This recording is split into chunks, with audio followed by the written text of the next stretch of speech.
है युवा Indian foundation की तरफ से। युवा इंडियन फाउंडेशन हर साल ब्लड बैंक करता है। ये युवा इंडियन फाउंडेशन का 14 साल है, 14 ईयर्स। और ये ब्लड डोनेशन के माध्यम से हम लोग भिवंडी में जितने भी जरूरतमंद रहते हैं, जिनको भी ब्लड चाहिए, तो हम लोग उनको निःशुल्क प्रोवाइड करते हैं। और रिकॉर्ड है हमारा, हर साल 200 क्रॉस ही होता है। इसका कारण ये है कि हम लोग लोगों की मदद करते हैं और लोग सामने से यहाँ पे आके हमको ब्लड देते हैं। और यहाँ पे फिर युवा इंडियन फाउंडेशन हर साल कोई ना कोई नए संस्था हो गए या फाउंडेशन हो गए या ग्रुप्स हो गए, उनको लेके चलते। अब ये बार आप देखोगे तो युवा इंडियन फाउंडेशन के माध्यम से हमारे युवा शक्ति फाउंडेशन के प्रेसिडेंट पुरुषोत्तम पोतू जी, लायंस क्लब हो गए, उनके प्रेसिडेंट जयश्री पाटिल जी है। उनके बाद फिर लियो क्लब के प्रेसिडेंट राहुल डूडम जी हो गए। फिर उसके बाद मीत फाउंडेशन के जो प्रेसिडेंट हमारे करंट एमएलए जो आमदार महेश चोगले जी है, उनकी मिसेस है। तो ये सब लोगों को हम साथ में लेके चलते ताकि अलग अलग डिवाइडेशन होने से अच्छा सब एक ही जगह पे आके एक ही मंच से लोगों का उद्धार एक ही साथ हो। वो इस सब से हम लोग ये सब प्रोग्राम अरेंज करते हैं। और यहाँ पे गेस्ट ऐसे देखे जाएगा तो संतोष अन्ना जी हो गए, आमदार महेश चोगले जी हो गए, सुमित पाटिल जी हो गए, फिर अखिल पद्मशाली समाज के जो प्रेसिडेंट है रामाकृष्णा जी हो गया। बाकी सबका सहयोग हमको यहाँ पे मिलते रहता है। तो जैसे कि पत्रकार में बोले जाएगी तो सब लोग हमारे साथ, रमन भाई हो गए, तिवारी जी हो गए, बाकी और भी लोग जो है हमको हमेशा सपोर्ट करते ही है। कितने लोगों ने ब्लड डोनेट किया?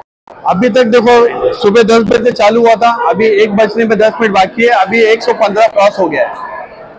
मतलब 10-11 3 घंटे में 115 बोले तो बहुत बड़ी बात है। 8-8 10-10 घंटा हो जाता है, लोगों का 25-30 ब्लड होता है। अभी हमारा 115 हो गया, लेकिन 5 बजे तक का हमारा 200 क्रॉस का टारगेट है और जो होना ही है। एक अनजान आदमी को हॉस्पिटल के अंदर ब्लड की जरूरत पड़ी, हाँ। तो आपके युवा फाउंडेशन के थ्रू उनको डोनेट करने के लिए अगर रहते हैं। हाँ, अभी यहाँ पे हम लोग क्या करते हैं, जो भी डोनर डोनेट करते हैं उनको हम लोग सर्टिफिकेट प्लस हमारा कार्ड देते हैं। तो उसमें कैसा है, जब भी जिसको भी रिक्वायरमेंट हो वो नंबर पे फोन करेगा, ऑफिस में बुला के हम उनको लेटर मंगा लेते हैं और कार्ड हमारे तरफ से देते, डायरेक्ट संकल्प ब्लड बैंक में जाके उनको free of cost blood mill जाता है।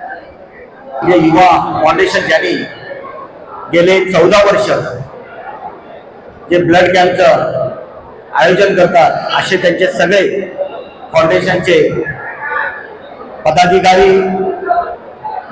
कार्यकर्ते आणि सगळा युवा ग्रुप आज खरोखर एक चांगलं वाटतंय की जे ब्लड कॅम्प घेतात ते सगळ्यात जास्त भिवंडीत होत असेल तर सगळ्यात जास्त ब्लड ज्यांच्याकडे लोक दान करायला येतात असे युवा फाउंडेशनची सगळी ही टीम आहे।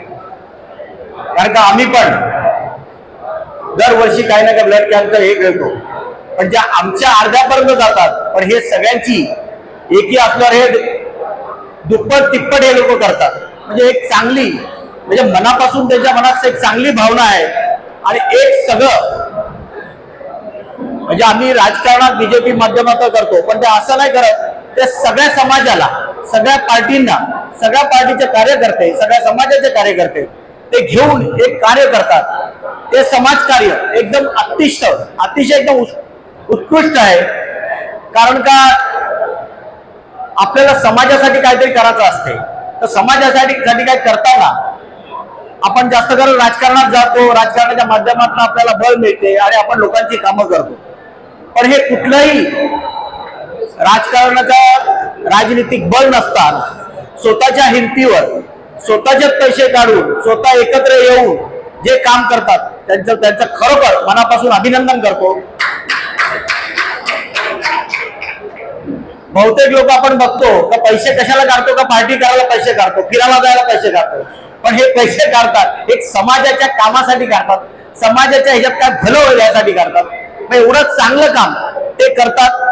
मी ईश्वरचरणी प्रार्थना करेन असंच काम करत राहाल आणि पुढच्या येणाऱ्या पिढीला पण तुमचं मार्गदर्शन मिळेल आणि ती पण तुमच्या पावलावर चालेल।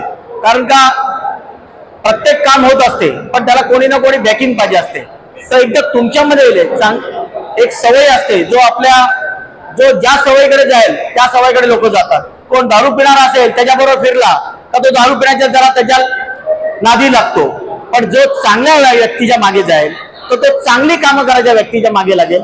म्हणून ही पूर्ण टीम एक चांगलं काम करते आणि त्याच्यामुळे त्यांचे जे पालक पण असतील युवा पिढीचे, ते पण कधी विरोध नाही करणार त्यांच्याबरोबर का जायचं आणि त्यांच्याबरोबर जात राहतील आणि हे पूर्ण येणाऱ्या पुढच्या काळात एक चांगली कामगिरी मी तर बोलतो ब्लड कॅम्प करतात यांनी अजून काहीतरी समाजाची चांगली काम करावी कारण का यांना कामामध्ये यश मिळते ज्याला जे यश मिळते त्यांनी पुढे जायचा प्रयत्न करावा मी या युवा इंडियन फाउंडेशनला विनंती करतो का तुम्ही एक चांगला अजून काहीतरी काम करा कमी तुम्ही वर्षातनं एकदा करतात तुमची ताकद मोठी आहे तुम्ही काय पण करू शकाल म्हणून तुम्ही अजून काहीतरी चांगलं काम करा त्याच्यामध्ये आपल्या भिवंडीचं भलं होईल देशाचं भलं होईल असं एक चांगलं काम करा अशीच मी शुभेच्छा